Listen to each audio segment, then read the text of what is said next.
Hey, you guys, all you shiny plastic people out there, this week in a galaxy far, far away, farther away, Sabine gets to maybe visit an old face or two. There's Batwolves, there's rock snail people, all that, even witches. Oh my! We discuss this and so much more with Allison Troy, the Retro Toy Princess. So hang on and let's talk some Tano.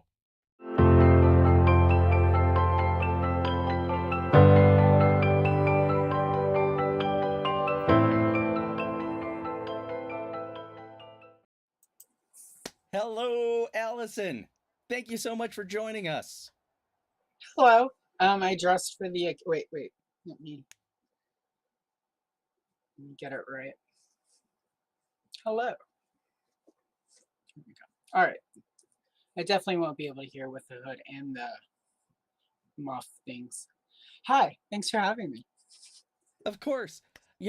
Traditionally, we like to start this off with our guest by asking, what's your history with Star Wars? What got you involved and what keeps you in the fandom?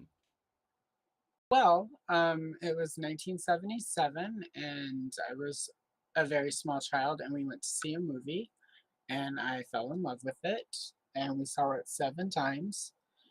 And then we saw the next one 7 times, and then I had all of the and after I've seen every one of them 7 times in the theater. And before anyone asks, yes, even the Rise of Skywalker, even the Clone Wars CGI cartoon, which is my least favorite Star Wars movie, because that show took a while to hit its stride. We sent away in late 1977. We sent a little form off to Kenner so I could get my early bird figures, which arrived much later than everyone else was finding them in stores. So my first official Star Wars figure was the Death Squad Commander.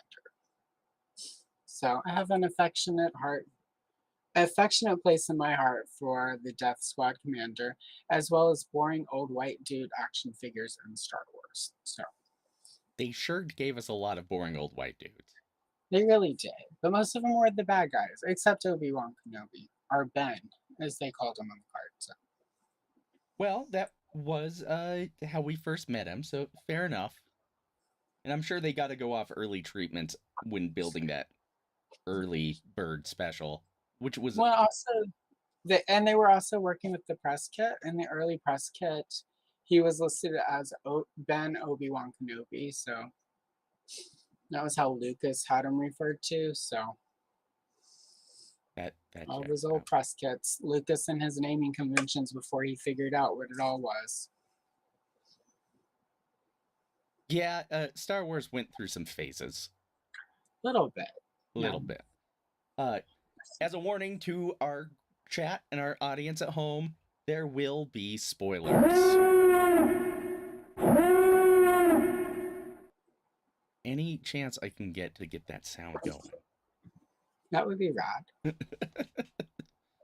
Do it. So right away, we kick off with Purgles. Who doesn't Yes. love space whale squids? Oh, let me quickly warn you in the audience, because I'm an old school Star Wars fan.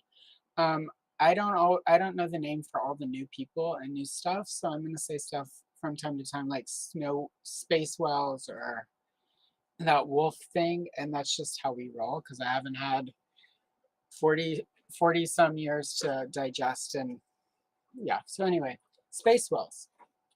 Yeah, I will admit I don't know any of the new alien species names from this Oh, episode, and it's just because I try not to watch other people's content because I want to keep all my special thoughts to myself. yeah, see, I'm the opposite. I've been watching stuff, and I also read some stuff, and I've got thoughts about some of that too when the time comes. So anyway, I do want to say thanks to Payne's Toy Samples and Figuratively Speaking for both being in our chat tonight. It's Woot! wonderful to see them. Hello, pain, figuratively speaking. Lovely. Here to get the hot takes. Of course, in this early moment, Hu Yang Ahsoka discuss the decisions Sabine has made. Was it predestined? Is the Force maybe just an inkling? But at the end of the day, Hu Yang decides to just tell a classic story in a galaxy far, far away, long time ago. I like that touch. I did. I got misty when that happened. Like I felt that little thing, like every even like I don't care how much dislike they get every time like Carrie Fisher showed up in the sequel trilogy. I got that little ping in my heart, and even for Rise of Skywalker. Well, more so there because she was gone. But I got that little misty like little like right there as whenever he was like a long time. I was just like, oh yes, thank you. This is what we have needed. We needed this called out on screen for all of us. And of course, then we cut to Sabine in prison on the Eye of Sion as they pop out of hyperspace in a shot I just had to share. I just thought this was really beautiful, the lightning crackling as it exited hyperspace. I enjoy a good space visual. I also feel like maybe some of our feedback over the last few Star Wars shows about what is the technical word for it? Oh, the jankiness of some of the special effects. I've noticed it's been very pronounced with Ahsoka that not it's not jank. Like everything looks very cinema. It looks like I expect Star Wars to look, and this was like for me one of those big moments where I'm like, yes, this is what Star Wars should look like.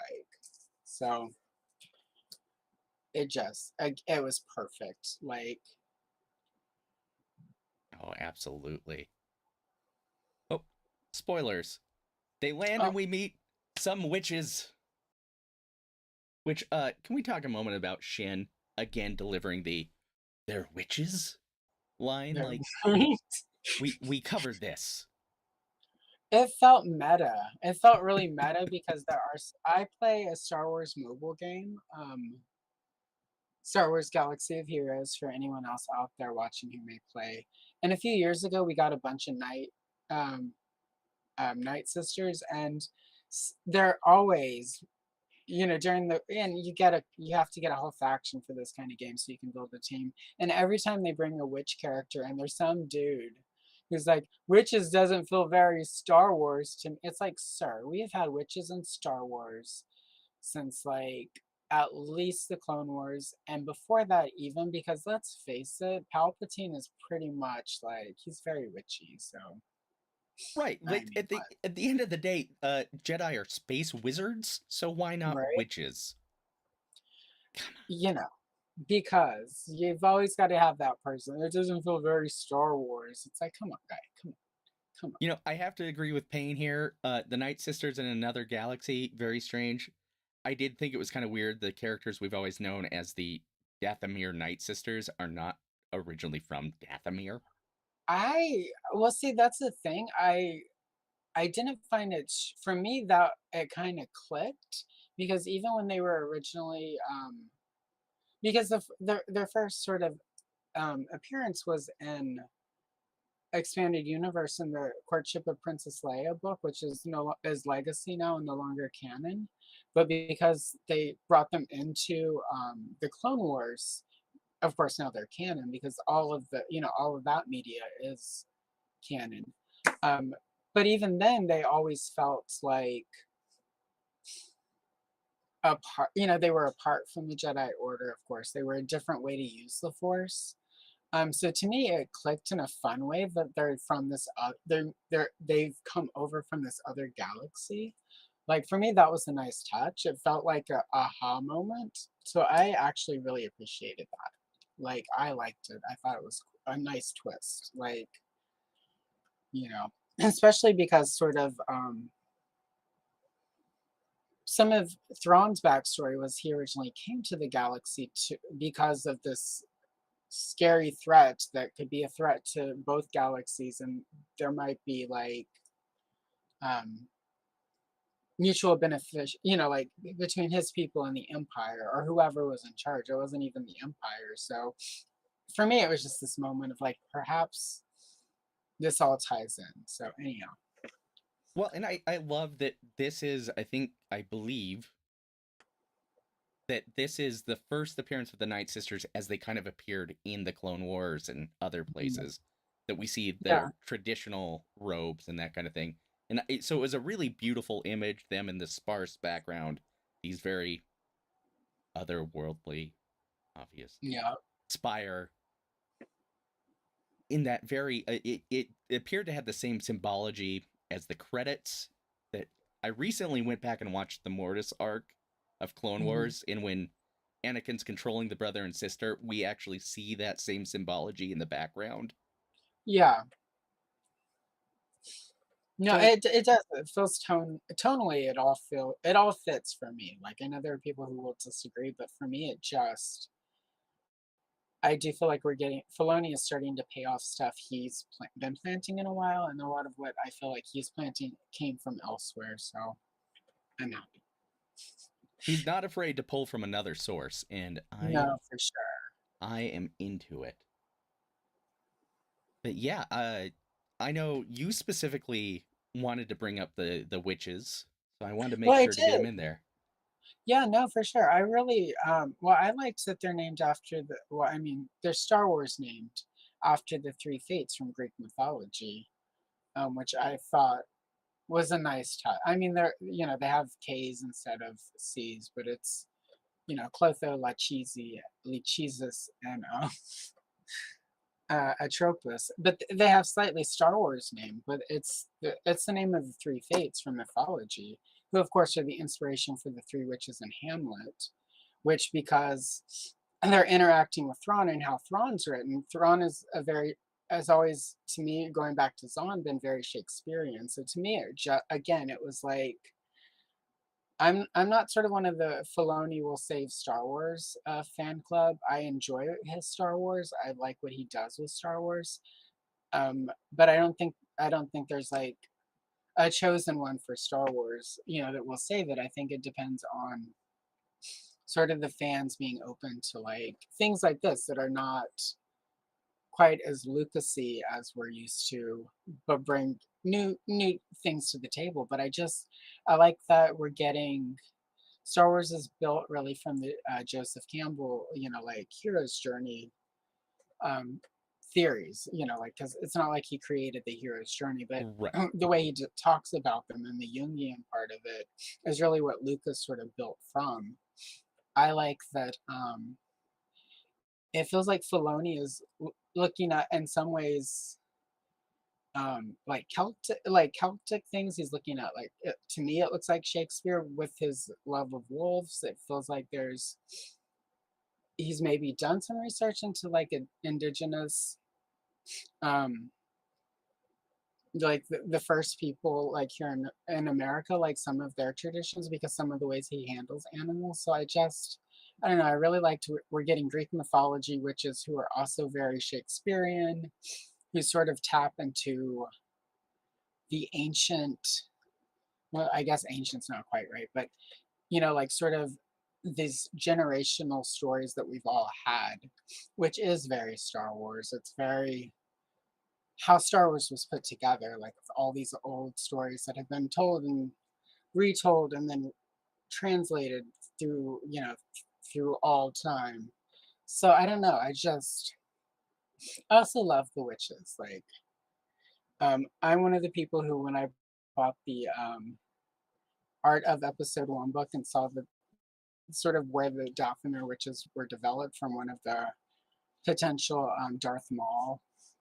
Because originally it was a Sith witch that they were going to use, Right, which and that's later where they, became Asajj Ventress. um, yeah, and then later they just completely co-opted the look for Mother Talzin. So I don't, so like again, like even though Filoni is adding these things to it, it's something that's sort of been in the Star Wars, the DNA of Star Wars since at least the development of Episode One. So I don't know. It feels to finally have it like in live action on screen, and what to me feels like the most cinematic. the most Star Warsy thing we've gotten from Disney.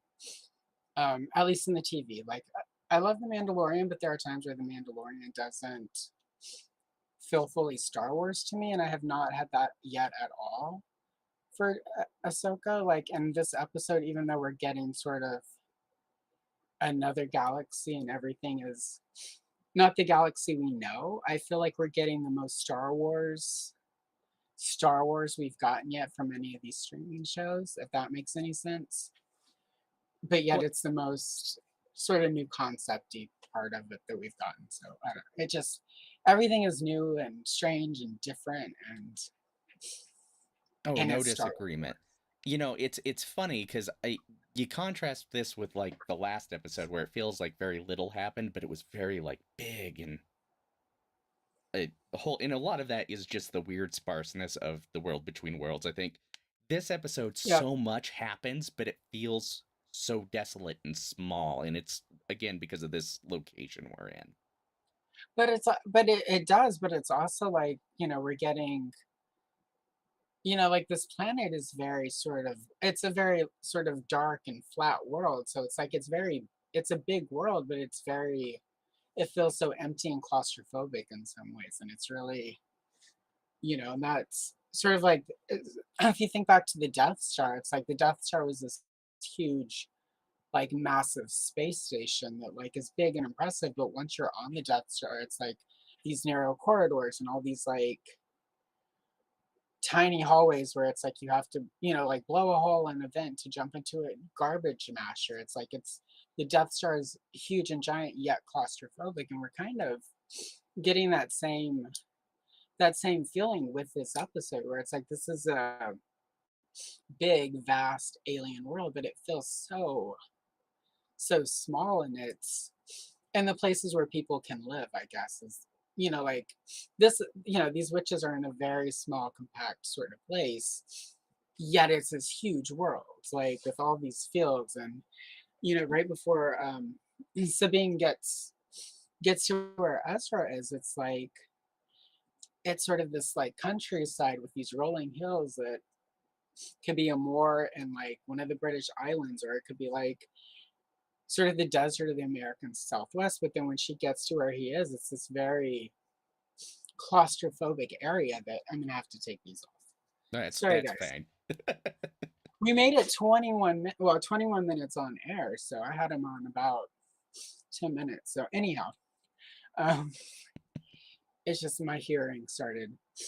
I started getting echo in my head. So anyhow, it's a very I don't know it's big and vast, but it's very small and claustrophobic, and it especially adds with the witches because it feels like it makes them scarier because Well, and they live in there's nowhere to there's nowhere to run.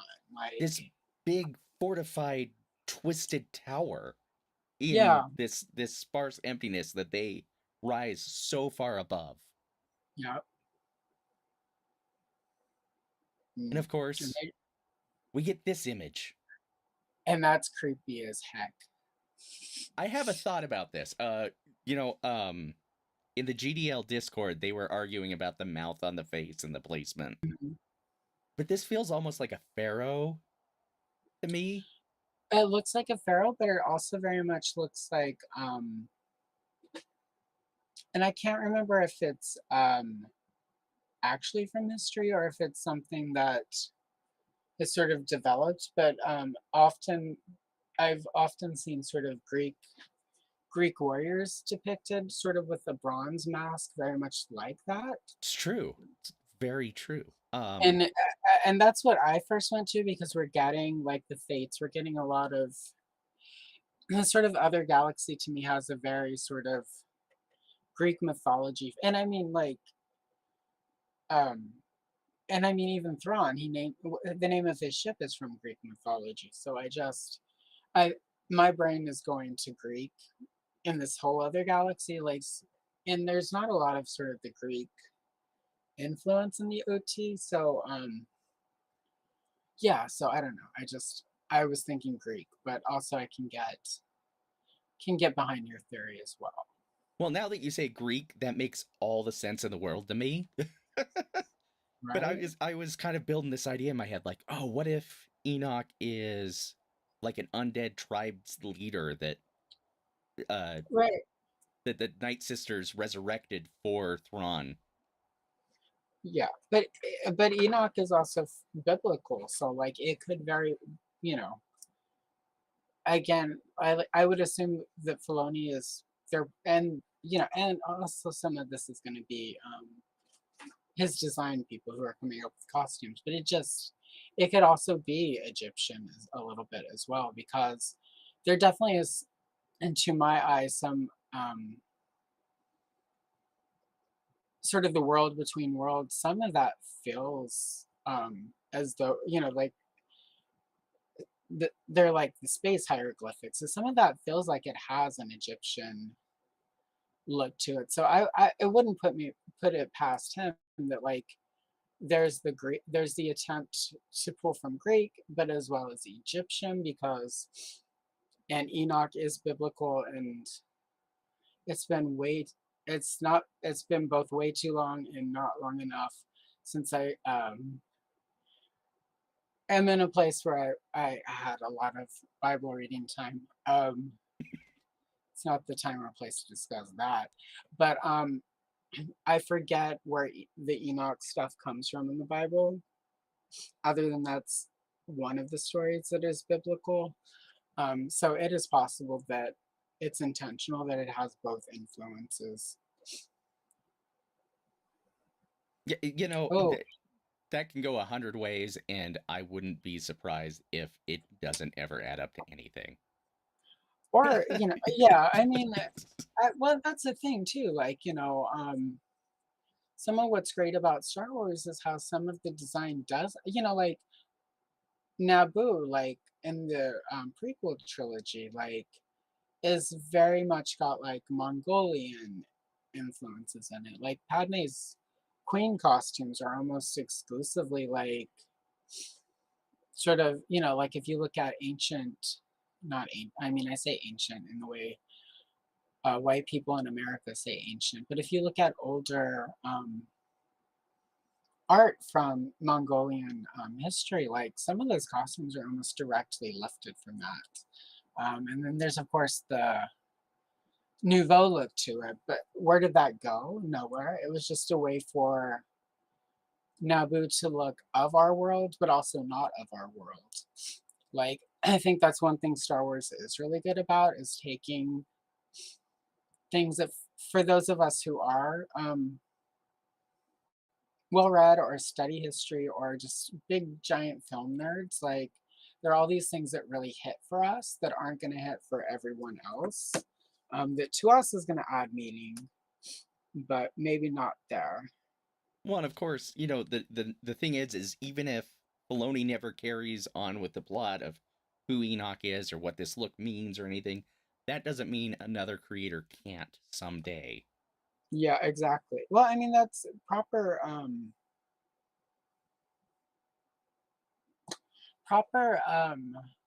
writing and world building means like sometimes you have to plant seeds for somebody else to build on. And I feel like the one critique that I will give The Rise of Skywalker is it felt like there was not enough seeds planted for future filmmakers and writers to really effectively, to build within an open world sort of. I mean, there's stuff there, obviously, but I don't feel like there was as much open endedness as I would have liked at the end of that. Yeah, I wouldn't disagree with that. One of my critiques of the prequels is so many things in it didn't feel lived in, which is one of those things Star Yeah. Wars was so good at. And talk about lived in. These stormtroopers. Oh my God, right? They're dirty. Some of them are literally held together by tape, Space tape. right? Which is red. And that, yep. Well, and also space tape. Again, this is where I think Filoni. This is one of the reasons I think he has a lot of fans that are from before, pre Disney, eight, and what is it, BD. Um, because there was a common theme in a lot of the old expanded universe that the rebellion was held together with space tape and that it was falling apart, and a couple of different and one of those was in one of the I think one of the three books in the Zahn trilogy, which obviously with Thrawn he's pulled quite a bit from sort of that because that's where Thrawn comes from. So yeah, the tape, it was just, again, if you've been, sort of with Star Wars since 1977 and been invested with it, there are a lot of little touches that have been in all of the episodes of Ahsoka that pay off for us. If you've, but again, like also if you joined with the Clone Wars, the prequels. There's a lot here for you. Clone Wars, there's a lot here. For people who love the sequel trilogies, and maybe that's your first set of Star Wars movies, there are even bits of that. And I think maybe one of the reasons Ahsoka is hitting as hard as it is for a lot of people is that Filoni is very carefully and graciously navigating all of these places to give us, it's just the scene of these stormtroopers, but there's your expanded universe in here, there's your new Star Wars stuff in here, there's OT, there's PT, like just in this one set of stormtroopers. It's like a couple second shot. It's not even a big, it's not even a big dramatic. I mean, it's dramatic, but it's not like the entire episode's not built around this. And just like that, you get every one of us who's a fan of Star Wars gets some piece of awesomeness in the scene. So And it's funny because in a way, like I feel like the stormtrooper most immediately in the foreground here kind of plays into the Japanese culture of rebuilding mhm. broken things and enlacing gold in the cracks. So again, those cultural references that Star Wars has always really been about, still right here, even in this broken down stormtrooper. Well, and that Kylo Ren does that in the Rise of Skywalker with his mask. So, and Exactly. excuse me, we don't, and like this is one thing I've been, one of the things that I felt let down by in the sequel trilogy is that we didn't get any real world building around the Knights of Ren. And I keep feeling like we're gonna get some bit of that in these episodes. And when Kylo Ren rebuilds his mask, it's the way my brain processed it was this is some sort of ritual within the Knights of Ren, or maybe it's a Sith ritual. I don't know. But I just, so again, like the mask, it's been rebuilt and fused together. Like for me, that ties into the Kylo Ren scene. Like I don't. There's just a lot. It's like there's a lot of hidden gold and gems in this. And Payne said in chat, and that's why I got momentarily distracted because they went and looked. He sent a picture of Mordred from Excalibur, and yeah, I agree, Payne. It does sort of it has that same look to it almost. So I would even so there's even for the face mask, not only Greek and Egyptian, but there's some King Arthur is obviously British, so Anglo-Saxon That mythology. Arthurian Yeah, mythology. there's which again really plays into the overarching Star Wars journey of man because all of those legends, King Arthur, all of it is very hero's journey. So And I anyway, think we're gonna sorry, see I was gonna say we're gonna see multiple characters live that Joseph Campbell hero's journey. I yeah. think in this series, I think Ahsoka's gone through it like 3 times in her history, and once It's already amazing. just in this series. Well, it's because I was not an Ahsoka fan whenever the Clone Wars was a thing. It took me a while to warm to Ahsoka, and I have to say, like, I'm really liking what they're doing with her in this. I know there was all this conversation about like, oh, how she's playing it. She has felt tonally on point to me throughout this. This episode also, like I just from the beginning, from the first scene she's in, like I just I've never doubted that like this is Ahsoka. So take that, people who say she's too stoic. And of course, Thrawn comes off the ship and they tell him that they brought him an extra guest. Of course, he gets to meet Sabine face to face. Yeah, I didn't they meet in Rebels? I They feel like they did. did.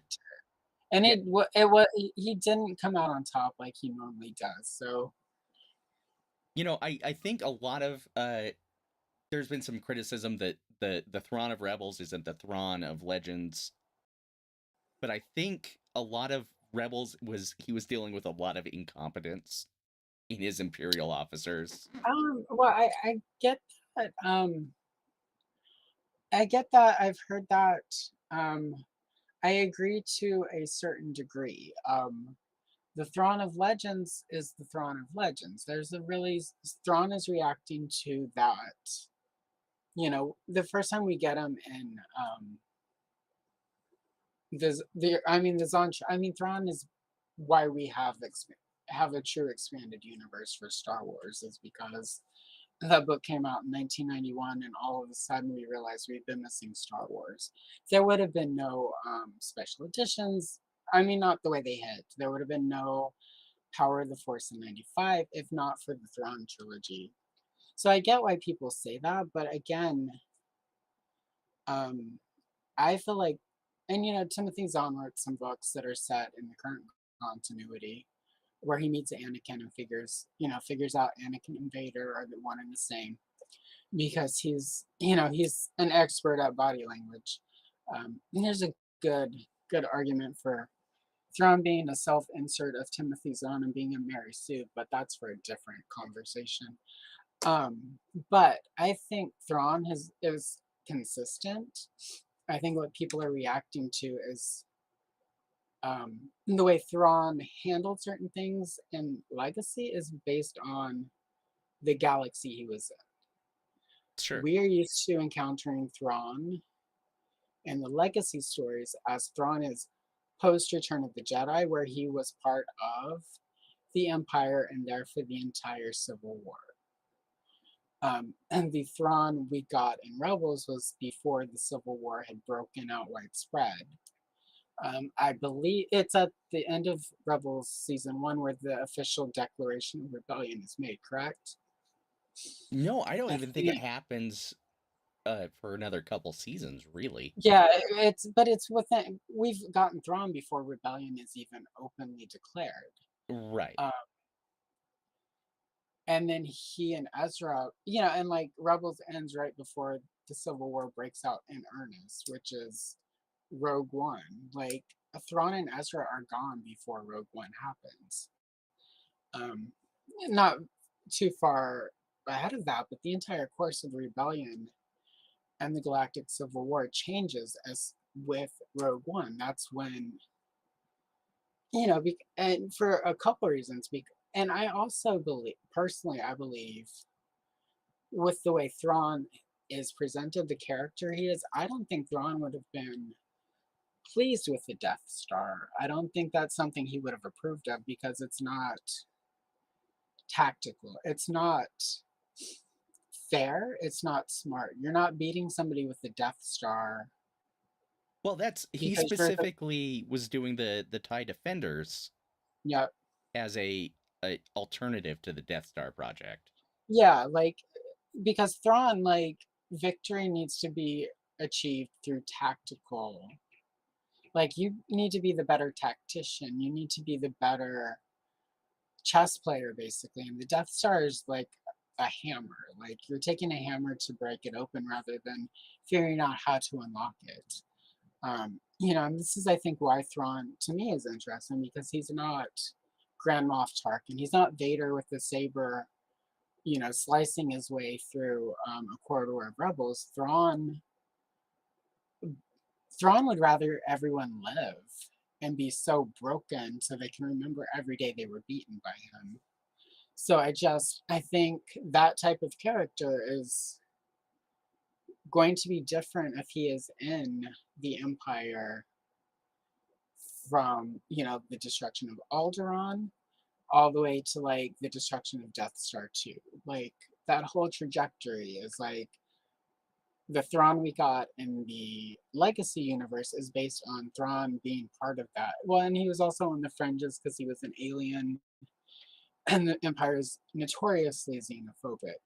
Right. So Thrawn is the token alien. See, even you can yeah, make it. he's the alien that like Palpatine was entertained by him and liked the reaction that the other generals and all of the material muckety mucks had to Thrawn. And he also understood that Thrawn was as good as he was. So of course, Palpatine, who's constantly sort of got Vader running in circles so that Vader never focuses enough to actually destroy Palpatine and overthrow him, would be entertained by someone like Thrawn.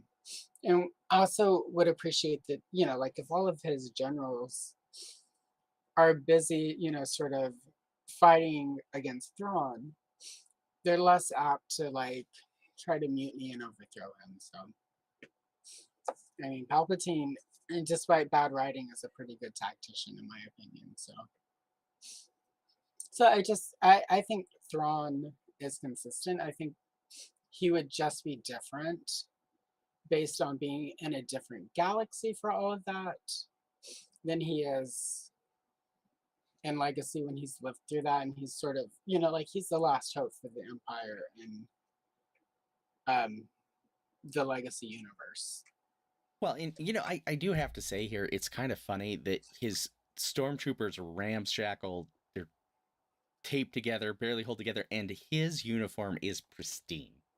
Pristine, perfectly pressed, perfectly white. I was going to mention that at some point. Like, yeah, exactly. Everyone's stuck together with space tape, but Thrawn looks as if he still gets full service, even though that's probably all him. He looks like he's got full service staff taking care of his laundry and polishing his boots and Or maybe that is the dark magic that he has asked the Night Sisters to perform. right. Yes, his suit is eternally white through dark magic. That's ironic. I like that. But of course, Thrawn does keep Balin's deal and allows Sabine to go find Ezra on a species I know Ezra gives a name to later, but I'm going to go with Ace because it is a bat hound. Yep. Yep. Well, it's as someone mentioned on I believe it was Ralph on live action Star Wars, it's Filoni's love of wolf-like creatures. Right. No, he can't help himself. I mean, He just And I made the joke in that chat, like Dave Filoni is the guy you meet him and you're gonna win points and he's gonna think you're the coolest if you're like, hey, that's a cool wolf shirt you're wearing. So yeah. I hope as part of PulseCon they give us a 3 Bat Wolf Moon shirt. That would be epic. Like I'd buy that from my dad is a wolf shirt kind of guy, so I would definitely buy that from my dad. He Maybe would love it. 3 Bat Wolf Death Star. Ooh, with the moon. Yeah, but that's no Yeah. moon. Do the orange red moon of Yavin with like the little Death Star and then like yeah. No, that would be I would wear that shirt. So But yeah, our smallest dog growled and barked at the TV every time this was on the oh, screen. Edward that's the Loath Pup that's hated good. it. Probably And of course, Thrawn is like, yeah, and then you go follow her. Give her some space. Let her have time to do her thing. And right. Couples need space. It's the only way for the relationship to I also need to just say that Shen, I think that's the girl with the white hair, the yeah, short Shin the Hati. body. Yeah, Shin. Um, every time I look at her, I'm like, you should be Natasha Leone. Like, she feels like, I like the actress. She's doing great. Do not misunderstand me, but I just feel like Natasha would have killed this role. Like, it just feels like the role for her. So, I could see that. I definitely could see that. And also talking Arthurian, I feel like Balin and Shin's not Jedi attire is very Arthurian. Yeah, all the silvers and the grays and the metallics. The It's weaves. yeah, it's that yeah, exactly. Like it's again, it's sort of, what happened um a lot in the original trilogy where obviously, there was a smaller budget on episode 4, so some of the reasons people were in costumes that looked like modified earth clothing was literally like that was what they had the budget for, to throw some weird fabric over other fabric and stitch it together. This, of course, is but it helps give it sort of the opposite of that. Nothing looks lived in the prequel trilogy, where all of that was made, like from it was all made from scratch. Like they bought the fabric, they made everything. Everything was bespoke. Yeah, whereas, the original trilogy, sometimes they were buying buying like a vat of like tan pants for the rebel troops to wear, and then just sort of tailoring them a little bit to make them spacey. Like, let's put some stripes down these black pants, and Han Solo's trousers are now spacey. And I feel like a lot of the costume direction on Ahsoka feels like, even though obviously probably made from the ground up, it feels like it was thought out in that respect, where it's like, like Hera's jacket is a little too Earth for me, which I know it was like that in the cartoon, but in that CGI animation, like everything looks a little not of this Earth. Um, Yeah, and the animation was very McQuarrie in its style, whereas Hera's jacket is very. I could go get that at like H&M with different patches. Um, but these feel like they took an Earth costume, something you would buy for Ren Fair, and then spaced it up the right way. So, oh, absolutely. You throw a lion or a stag on this, and it fits in the background of Game of Thrones. I mean, what Shin is wearing, 100%, like that top with some like black jeans, I would have been rocking that in 1998 at the club. Like, with that exact, not bleached out that blonde. It would have been like yellowy chunks because I'm a ginger. But You know, uh, be fair, I have been that bleached out before I went very bright blue. So, yeah, so yeah, like, well, you always go bright blue after you bleach out that much. right. You have to kill the hair to get that nice bright pop Yeah, of color. and then in 2 days when it fades, you just have that weird color, and Right. you're okay with that because Right, and in the 2 weeks shower you can do it. walls are the color Yeah. of what your hair was. It looks like someone murdered a Smurf. That's actually Thrawn isn't actually blue. It's just he was in there whenever one of the witches washed her hair and he took a shower right after. So Right. It's why they have the big red robes. yeah, It helps cover that up. yeah, helps prevent fade. Sabine runs into some dollar store samurai. Yep. This is funny because it kind of made me think of Six String Samurai with all the weird like cheap post-apocalyptic gangs just thrown Yeah, together. right. Well, I mean, they set us up for that way back in episode 1 when they introduced Sabine and she has, the Star Wars version of Born to Be Wild playing as her intro music. Like, um, and I don't like it. I don't know if it's I'm not watching. Yeah, I'm basically watching Ahsoka's channels doing Ahsoka recaps of people I like.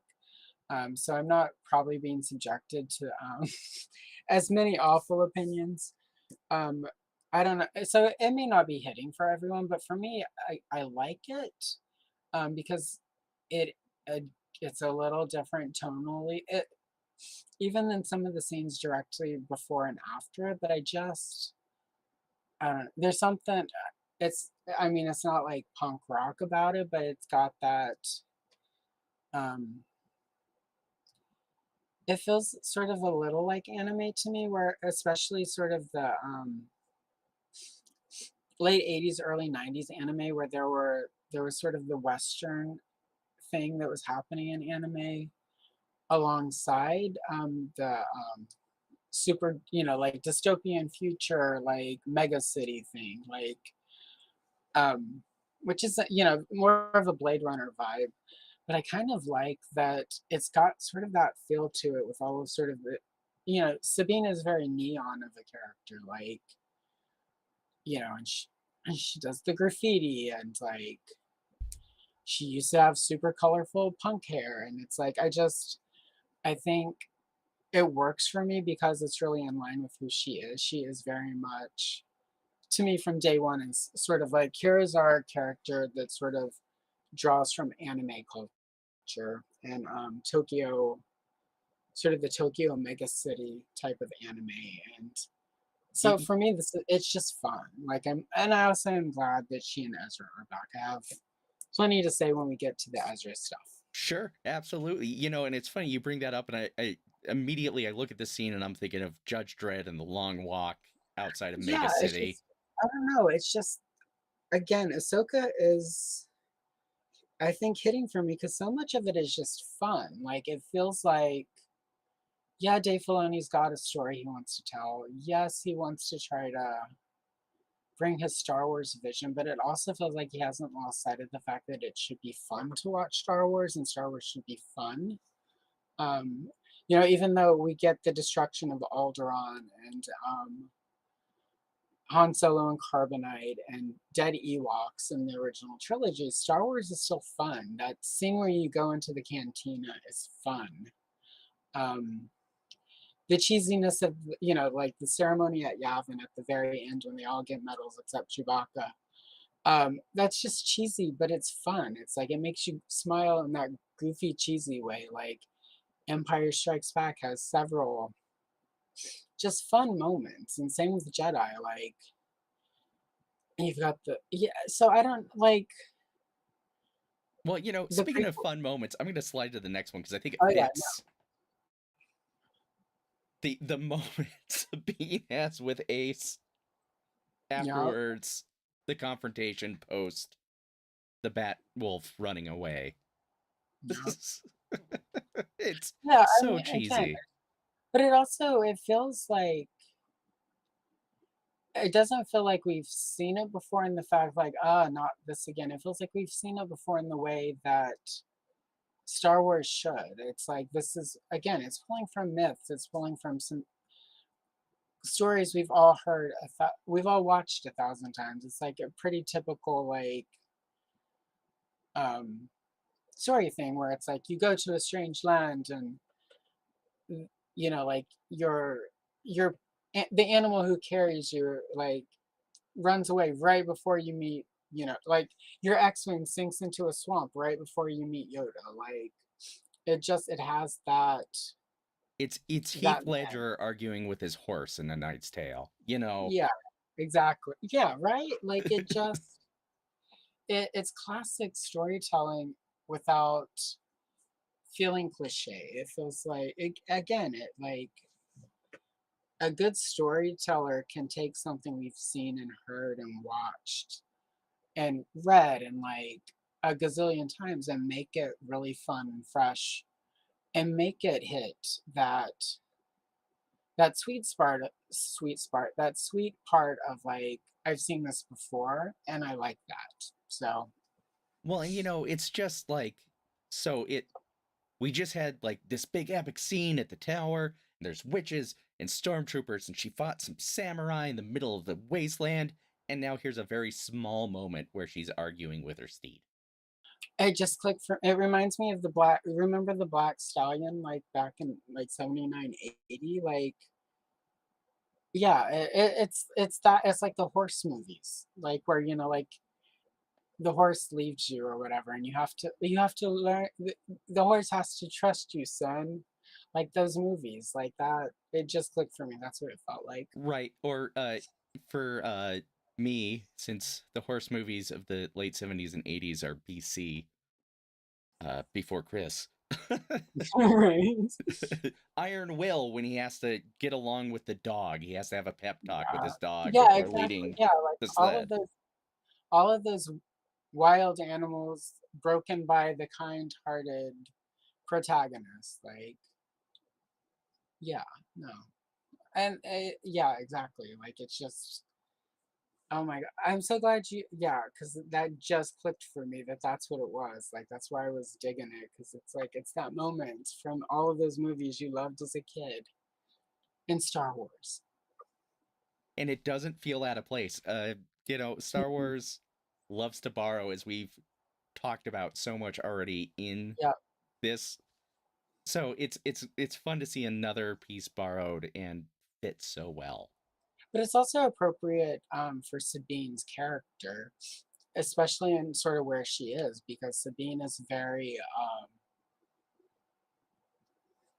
even though she gets a lot of character development and a lot of character arcs in Rebels, at the end of Rebels, it's still because sort of Ezra left without her having her big how she feels about him, without them getting to like have that Han and Leia on Endor. No, he's my brother. We can be together. Like that moment, um, the equivalent of Star Wars romance.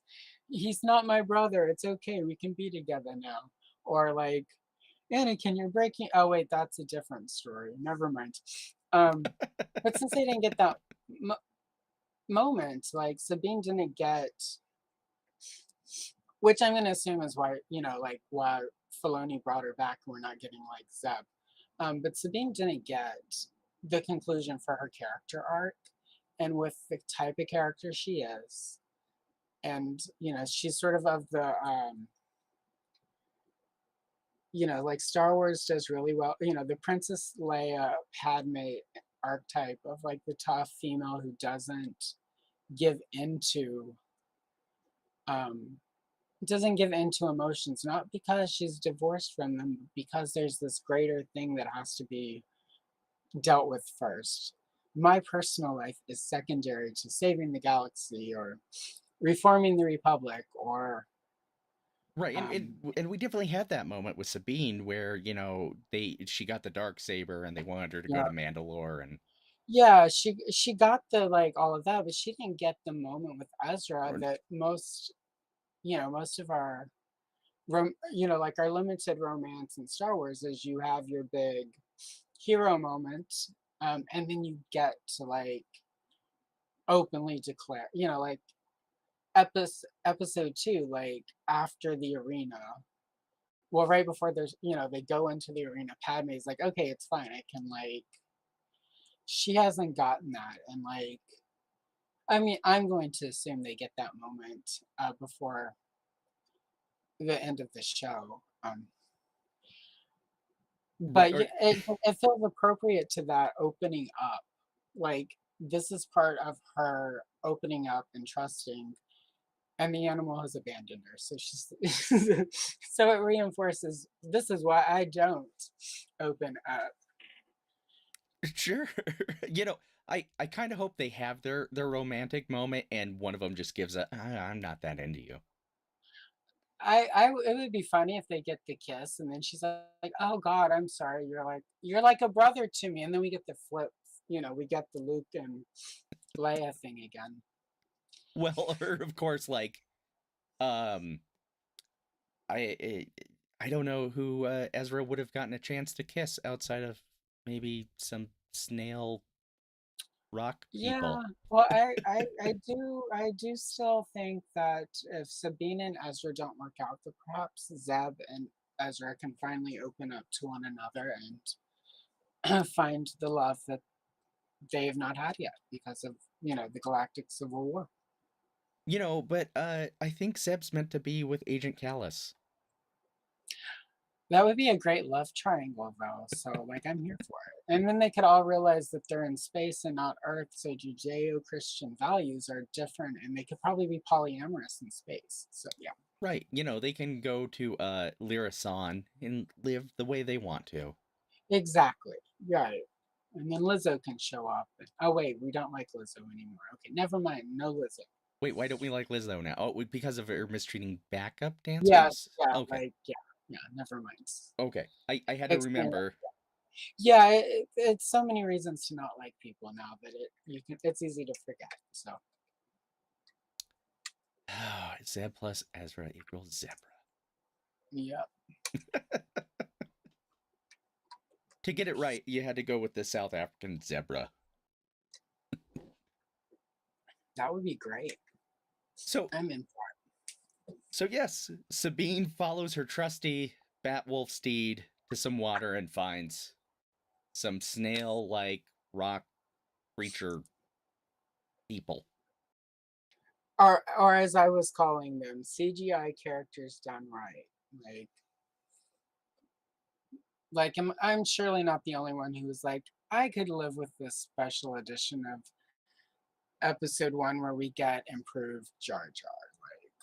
Sure. Like this to me like feels like an actual, like I mean, in 20 years it'll be different, of course, because things will advance. We'll all be CGI in 20 years, but I don't like it's a really well developed CGI character. Like I don't it's just a cool design, so I really liked getting to see it and like I had to kind of giggle about like the weird like vest he was wearing. It felt very like Charles Dickeny. It oh is. well yeah. Yes.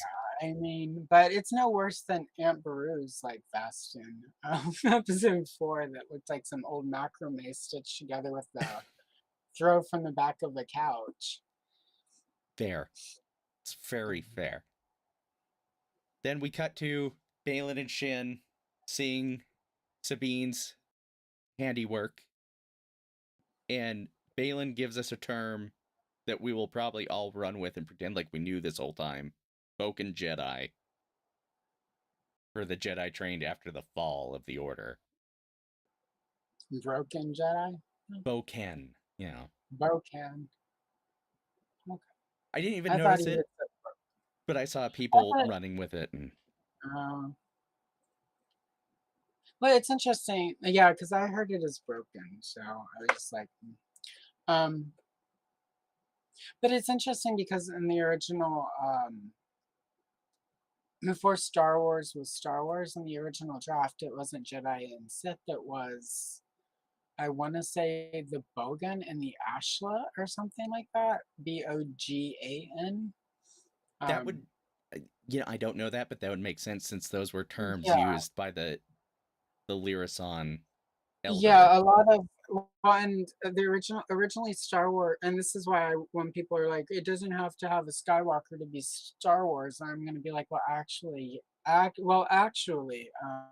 because originally, it wasn't Star Wars, it was Star Wars, the Adventures of Luke Skywalker from the Journal of the Wills. And originally, the Journal of the Wills was the great book that all the stories of the galaxy went into.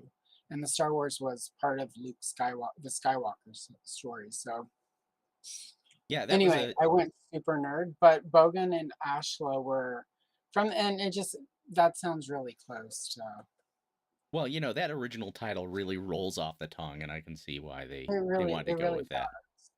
I know, like I barely got it out myself. you know, um, Forever, based on the rumored treatment that George Lucas wanted for the sequel trilogy, I can't believe anybody would have thought that was better than what we got. I know, right? Because I think But like whatever.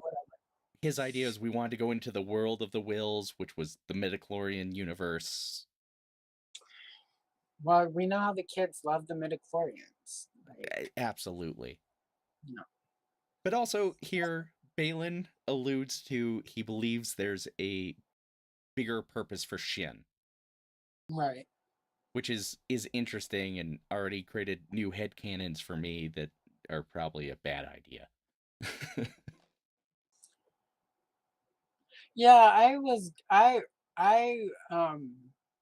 yeah, well, my thought about sort of this thread is almost that I almost feel, again, this could just be me having wish fulfillment happening. I almost feel like because Ahsoka is not interested in rebuilding the Jedi Order. And what she has now become is sort of beyond sort of the concepts of the Jedi Order.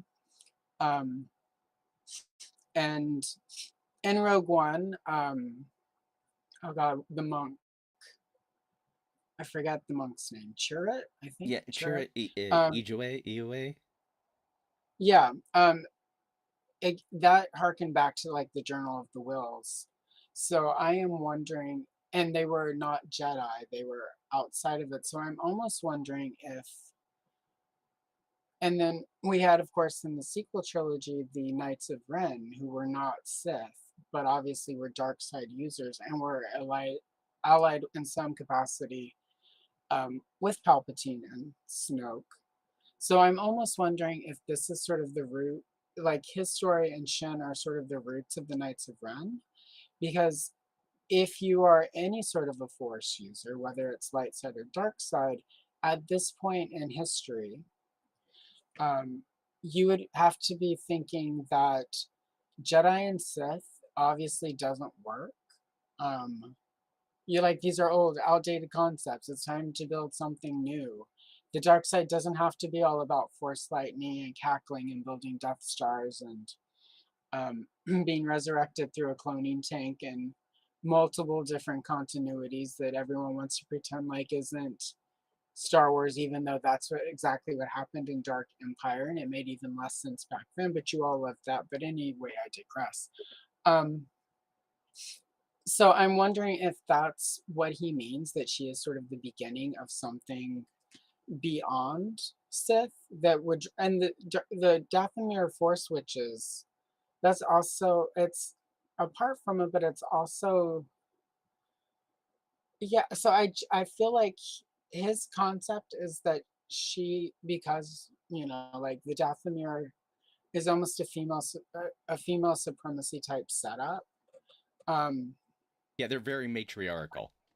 yeah, and not in a good way. It's like, sort of the matriarchy thing that insecure people are afraid of.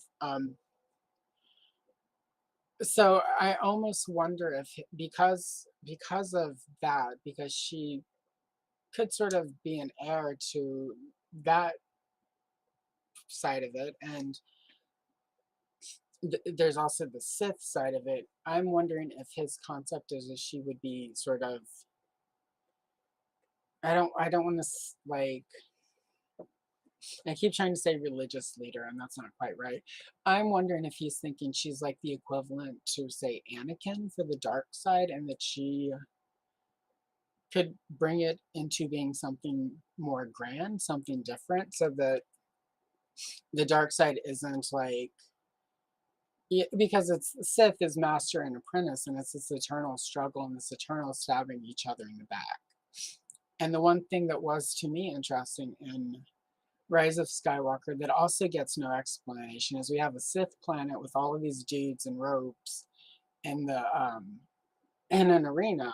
Who the heck were those people? And then we've got the Knights of Ren, and none of them actually felt like Sith. So Right. like, what is that? So I'm, again, I could be way wishful thinking, but I almost feel like he thinks she could be sort of the first in this new vehicle for dark side energy. Right, and he thinks that there's something very like magical about this planet. Well, Yeah, magical. right. So Something very special. Something that has actually even scared the Night Sisters that they want to get away from. right. So maybe she becomes a phoenix like character and then accidentally destroys like the Shatar. I mean, the Galactic Republic, and then she becomes Dark Shin and Cyclops. I mean, Ezra has to kill her. I Right. It's don't know. tragic. It's absolutely It's very tragic. tragic. And then we find her at the bottom of Lake Michigan, alive 20 years later. Like you do. Like you do. It Like was you did, yeah, actually all along, someone else. I don't all all along. along. And they are approached by more dollar store samurai. Yeah, And the enemy of my enemy is my friend, or at least When I that's love this is such a Western shot too. Like it's straight out of like an old spaghetti Western. Like I loved it. you know you de I'm sure that they recolored this scene and this kind of thing.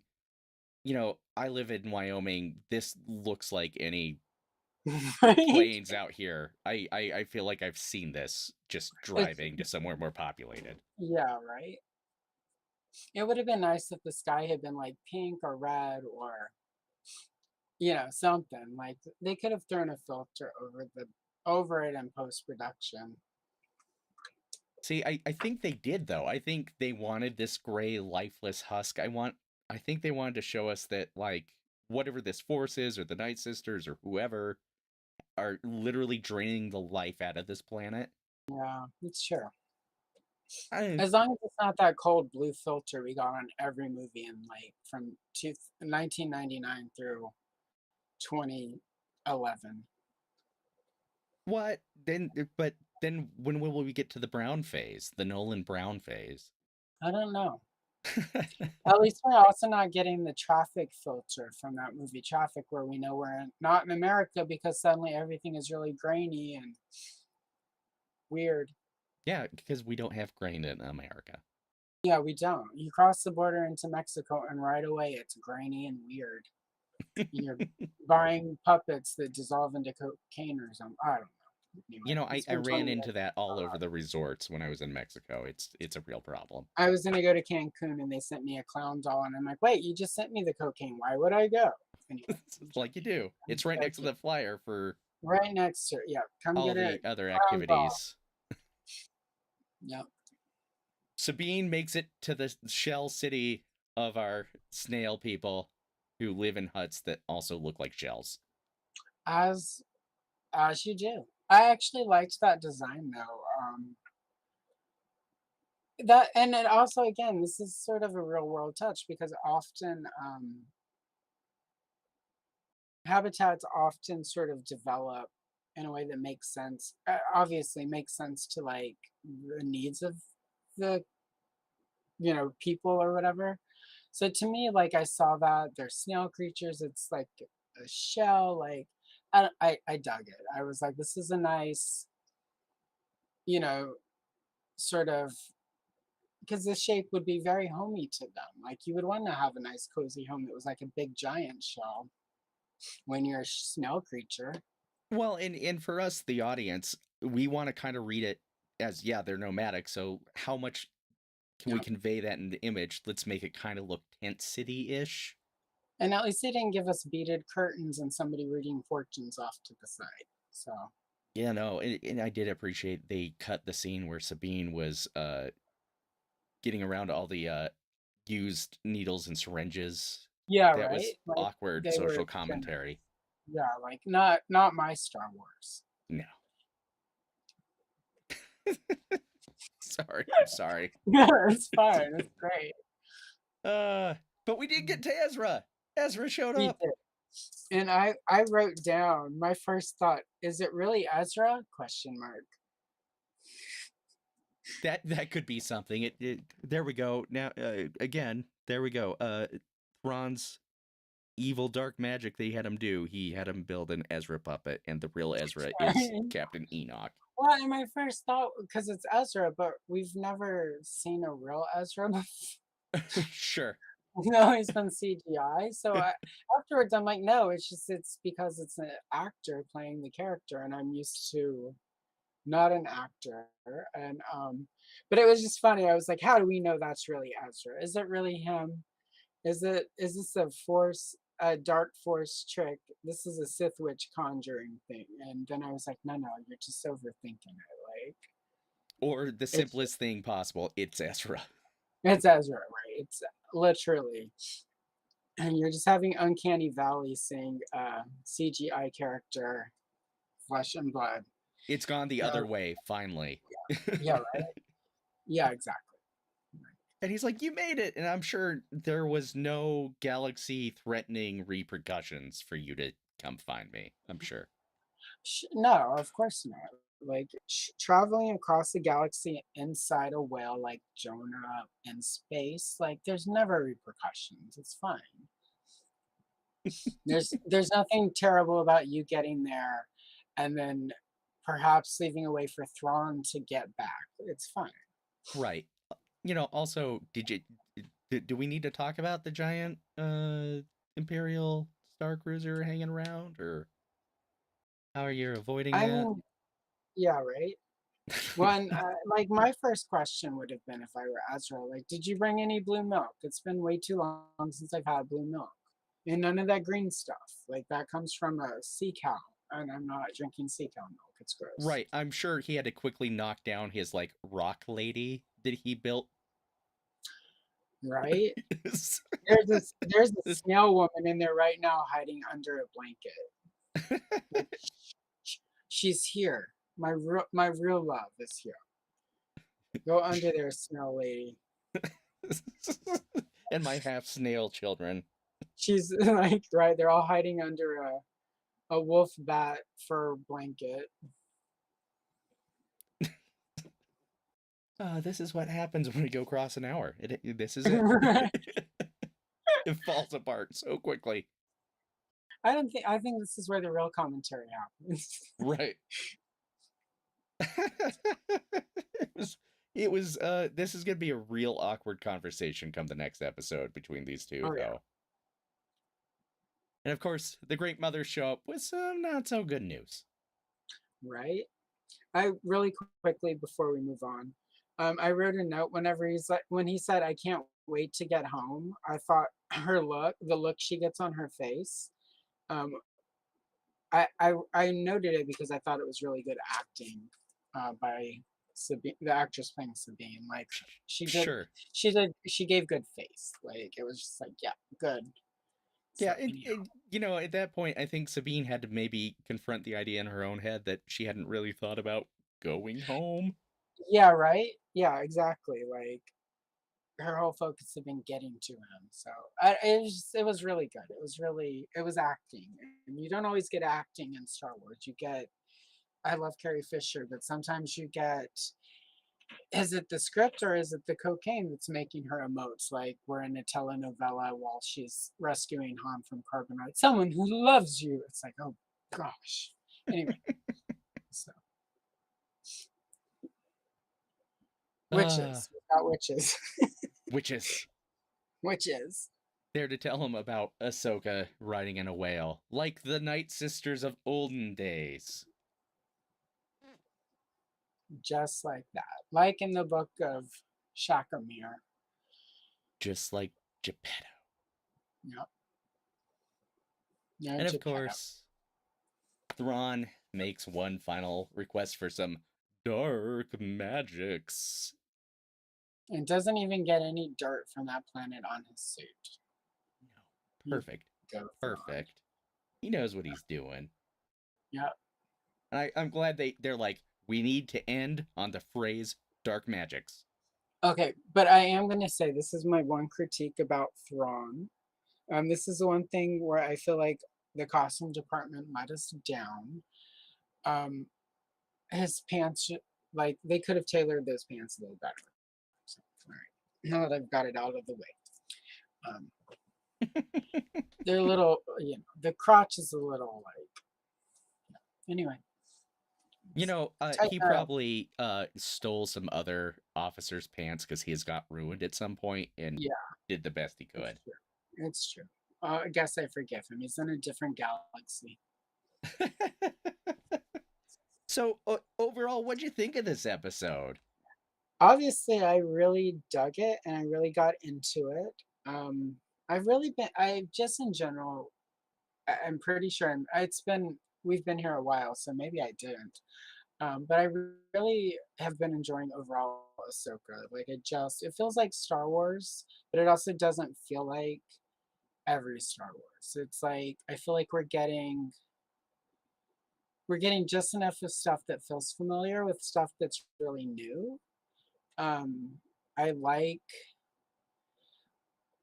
I mean, we didn't get very much Hera this episode, but I've in general, I was not sure how I felt about them casting a white actress as Hera, because Hera always to me read as like Northern African, or perhaps, Ooh, Northern you know, African's good. A nice French colonized part of Northern Africa. right. I mean, I don't know. Like my first Twi'lek that we female Twi'lek anyway that we see on screen is Ula, who is played by a black woman from England. And then most of the actresses who've played Twi'leks have been Asian, or like not white women. And I know there's been like one or two here and there. And I know it's just the character design for Hera did not have what I would assume was, Mary Elizabeth Winstead is very attractive. She was amazing as the Huntress in the Birds of Prey movie. I loved her in that. I loved her in many things, including that horrible Black Christmas movie and um, Final Destination Part 3. Um, and I love that she makes Ewan McGregor happy. It took me an episode or two to warm to her and to feel okay about it. And but in like the previous episode where she like gets that big moment against the shitty senators and stuff. Well, I mean, it's not a great moment, but she gets some meaty stuff. I found myself missing her this episode and wanting more of her. So like, I've been won over despite my reservations. So that was my one, I guess, critique was I wanted a little bit more of the Harris stuff. But also, we're getting a lot of Sabine and a lot of we're getting Ezra finally, and we finally gotten Thrawn. Um, so yeah, so I don't know. I wanted a little bit more Hera because I feel like there's a lot going on there. I need them to stop name checking Leia Organa if we do not have Billy Lord in some capacity, whether it be deep fake or just showing up with some braids as Leia. I need them. I get if they don't have something like that planned, I get that they're just trying to make it consistent, but it also like it kind of hits a little bit every time they name check her that like we're definitely not going to get Carrie Fisher showing up like Mark Hamill has with like deep fake face. So yeah, I don't know. Like that's something to navigate. At first, I was like deep fake Carrie Fisher on Billy Lord, but somebody else pointed out that they look similar enough that like, and I'm like, yeah, I could take that. And when they said that, I also went and looked, and they filmed this like May through like July of last summer. And Billy Lord was not active that much last year or this year on Instagram, which is the only social media she does because she was pregnant for some of that and had her second baby. But there was a big giant gap between May 9th to like late June. Putting in So I that do have my detective finger. work. Yeah, well, I follow her on Instagram anyway. I noticed she was absent, but I also was like, I bet she's pregnant again, and she was because my make believe psychic connection to the ghost of Carrie Fisher, Space Mom, makes me feel like Billy Lord is my niece. So I follow I just want to make sure Billy's got the best life, and if not, I need to go punch somebody. But so hopefully there's some sort of little something for us there. For the character, it feels weird, honestly, that we haven't gotten, even if they have to do the cheesy like back of the head thing or something. So yeah, I would like that. It is pinging from, and that's going to be different depending on which fans do and do not have an unhealthy love and attachment to Carrie Fisher. So that's me. Other people are probably fine.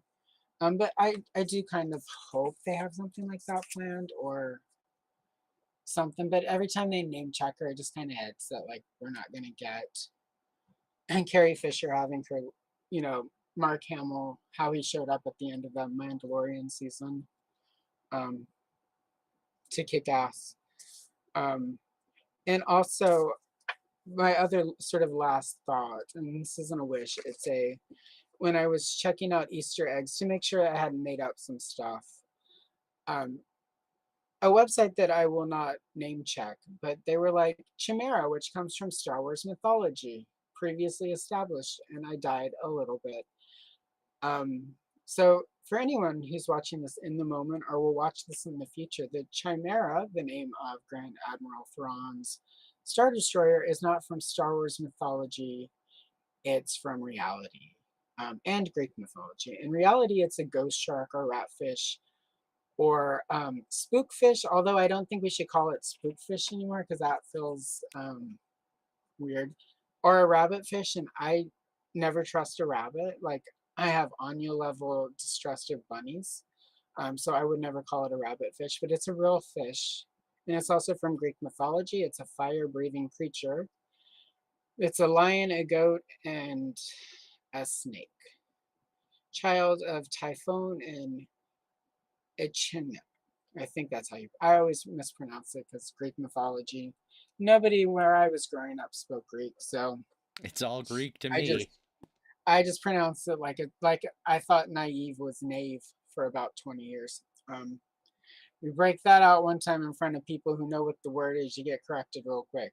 Not comfortable. But anyway, his mom translate from Greek to English to she viper.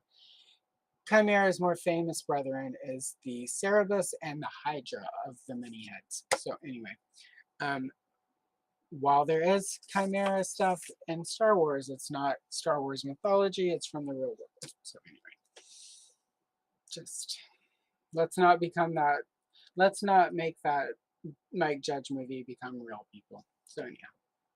So I think this is clearly the first step in the final chapter of this season. I'm going to ask you something I haven't asked any guests so far. Do you have any Okay. idea where we're going? I feel like okay, so where I think we are going is obviously everyone gets back to the main galaxy.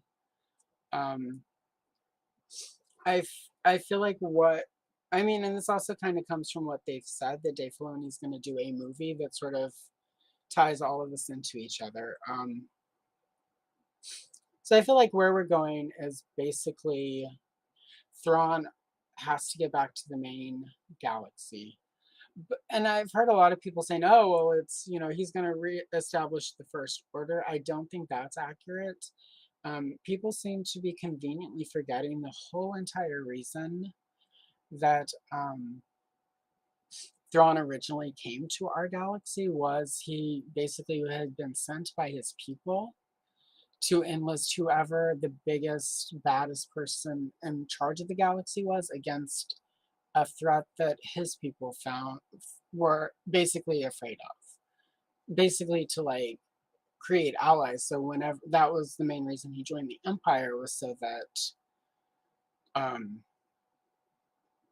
so that they would be able to sort of have this allyship with and part of some of the mythology built around um why Palpatine was building Death Stars and stuff was yes, let's scare and destroy the galaxy, but he was also preparing for some sort of big bad he thought was coming from a different galaxy. And some of that's touched upon in various in one of the games that came out not long ago, where like Luke Skywalker has to go and hunt things, and some of that tied into the Rise of Skywalker. Um, Right, with so I think people are expecting Thrawn's going to come back, and he's going to film create the First Order or whatever, and I disagree. I think he's going to come back and probably, like probably not be enamored with the New Republic.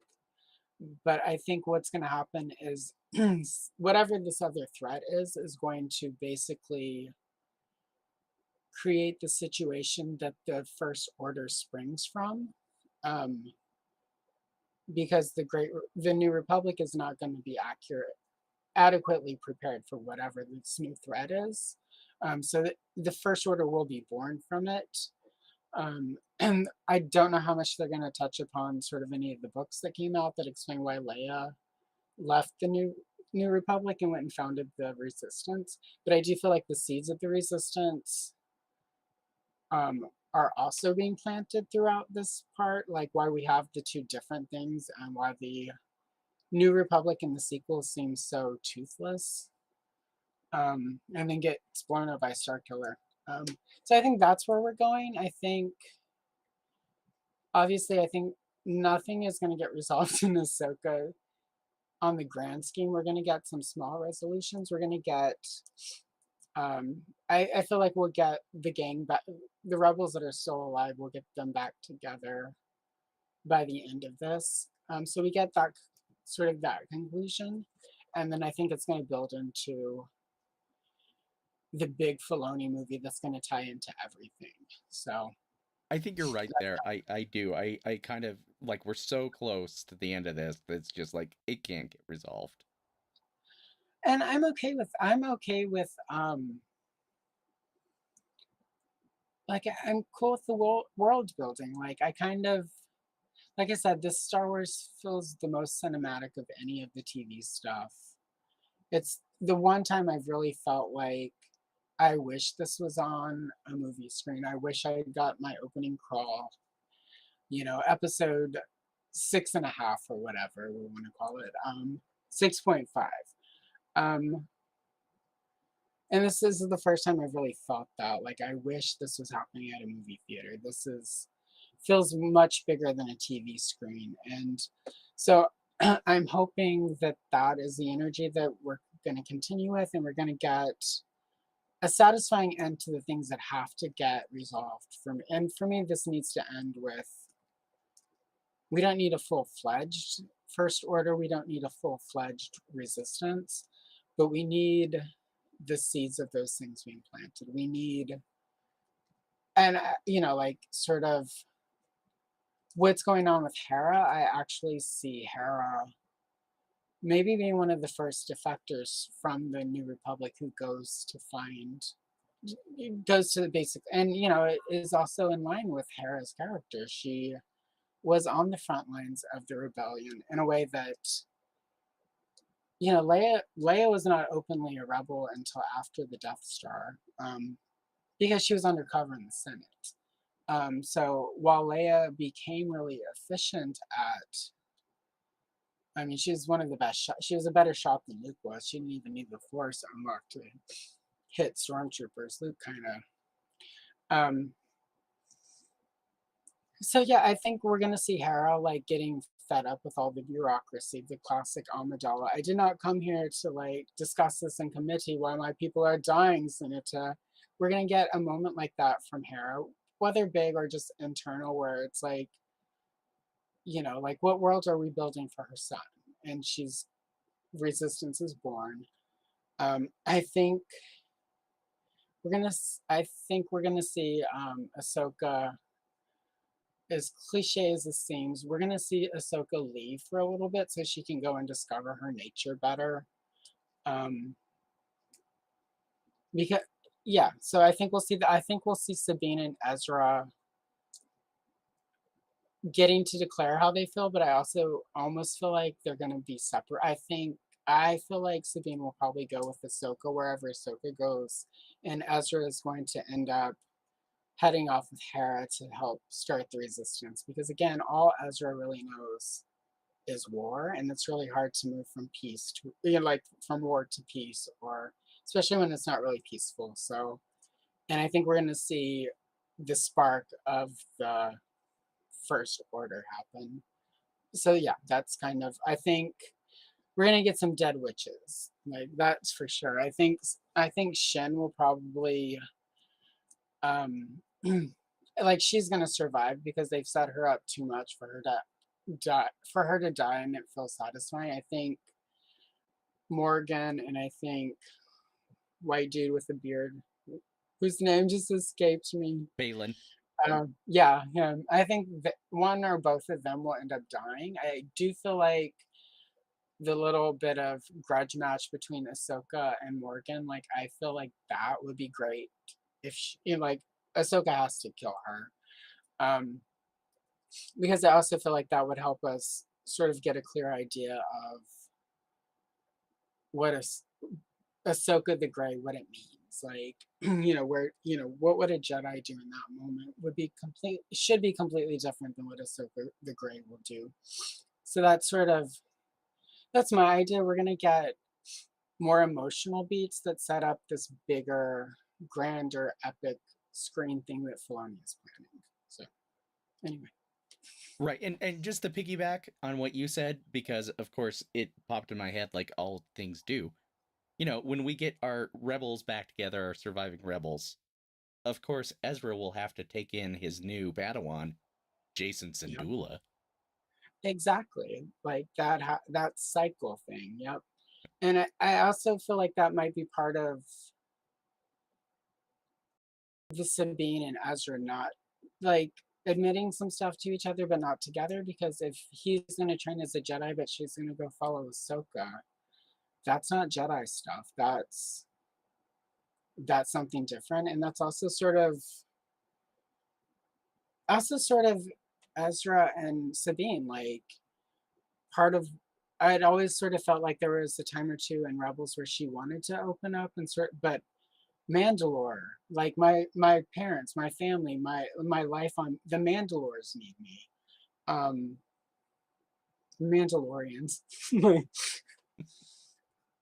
Mandalore. Yeah, the Mandalores need me. And of course, Ezra is the guy who gave up everything to like go God knows where across the galaxy to make sure Thrawn was stopped at least for the moment. So no matter what emotional beats we get, we're probably need to see them not together um We gotta get so that that their payoff in the story, movie. yeah, we'll get that payoff. And and like I'm and at that point it'll be cool if at the end of like the 2.5 hour part one of three single episode, like part one, part two, part three, if at the end of all of that, like they get their cheesy on Endor moment of no, it's not like that. He's my brother or whatever. Like it's not like that. Ahsoka is Ahsoka. Um, or like your snail family can live with us also, like whatever it is. Like, I swing that way. Don't worry about yeah, it. right, let's do it. I want them to have that moment, but I want it to be big. Um, and it has to be big in a way because whenever the movie is set, unless it's set after the sequel trilogy, we also know the New Republic is not going to fare well in Episode 7. So, like, if it's set before Episode 7 happens, like, it's they have to set up certain emotional points that the New Republic getting blown up doesn't ruin. So, anyway, that's what I got. Boy, and I have to believe after this episode, with so many like interesting designs thrown at us at this date, we'll probably see some toys tomorrow. I am hoping we see some amazing toys. We need at least five different Ahsoka. I need like child Ahsoka. I need Ahsoka. I need Ahsoka the Grey. I need Ahsoka with Kung Fu grip. And I need like gold bikini Ahsoka, where it's not really a bikini, but it's like brass knuckles all over her body. So like anyone who gets too icy, she can just like go right in the face. Right, and with some Night Sisters, whatever Enoch's got going on, Yeah, Balin we need Shin. a, like I don't want a 3 pack of the three witches. I want the three witches individually on card, vintage collection, soft goods, blood red, old style like photo cards. Like let's do it. Let's do it right. If you want to do a 3 pack Black Series, go for it. But give us like classic Kenner, all three of them separate on a card, and some weapons taped to the inside of the bubble. Right, but if we're gonna do this truly classic Kenner style, we've got to give them not accurate names. Yep, that's true. We would just give them the actual instead of after the three fates, it would be the let's see, it would be like tall witch, short witch, fat witch, or whatever, like PHAT, because she drops good beats. It's true.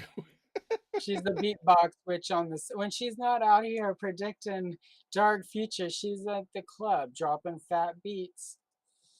She beatboxes like no other. Like, I'm here for it. So anyway. Well, Allison, thank you for spending this time with me tonight. I'm going to You're give welcome. you the focus here so you can tell us what you're up to over on your channel. On my channel, I am still in the midst of my madness of doing a short every day. I have enough completed now that I could do one a day every day through December 12th. Um,